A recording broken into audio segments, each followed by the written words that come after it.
قصیدہ قصیدہ عربی زبان کا لفظ ہے جو قصد سے نکلا ہے، یعنی کہ ارادہ کرنا۔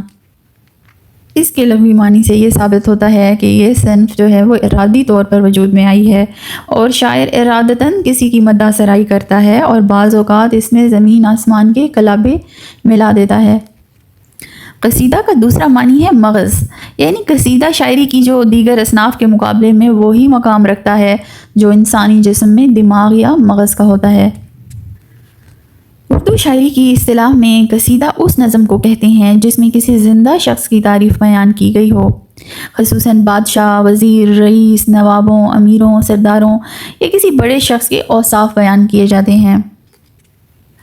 قصیدہ جو ہے عموماً طویل ہوتا ہے اور اس میں شاعر خوب اپنی فصاحت و بلاغت کا اظہار کرتا ہے اور الفاظ پر بڑا زور دیا جاتا ہے۔ قصیدہ بھی غزل کی طرح مطلع سے ہی شروع ہوتا ہے، مگر اس میں ردیف جو ہے وہ لازمی نہیں ہوتا۔ یہ جو طریقہ ہے قصیدہ لکھنے کا پرانے زمانے میں امیروں، نوابوں یا بادشاہوں کے درباروں میں رائج تھا۔ تو معاشرے کے جو شاعر اور ادیب ہوتے تھے ان درباروں میں اعزازات پایا کرتے تھے اور ان کے سامنے ان کی تعریفیں کیا کرتے تھے۔ تو ظاہر ہے جب انہیں اعزازات سے نوازا جاتا تھا تو پھر اس سلسلے میں ان کو انہی بادشاہوں اور امراء اور نوابوں کی تعریف میں نظم یا قصیدہ لکھنا ہوتا تھا۔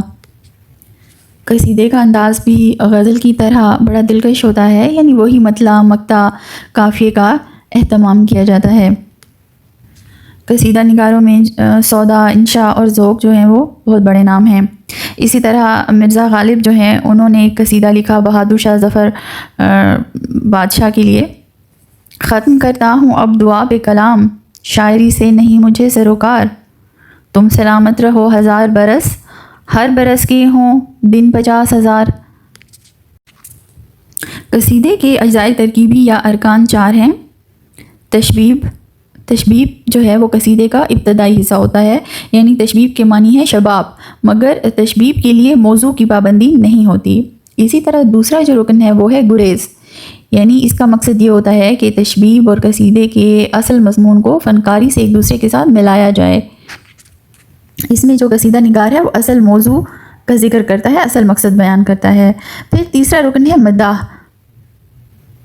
اس حصے میں قصیدہ گو جو ہے وہ مدعو کے اوصاف بیان کرتا ہے، یعنی اس کی عظمت اور شوکت، شرافت، اس کے عدل و انصاف کا ذکر کرنا، شجاعت اور بہادری کا ذکر کرنا، اس کی دینداری، خدا ترسی، قناعت، راست بازی، علم دوستی، یعنی اس طرح کے اوصاف کو اجاگر کیا جاتا ہے اس حصے میں۔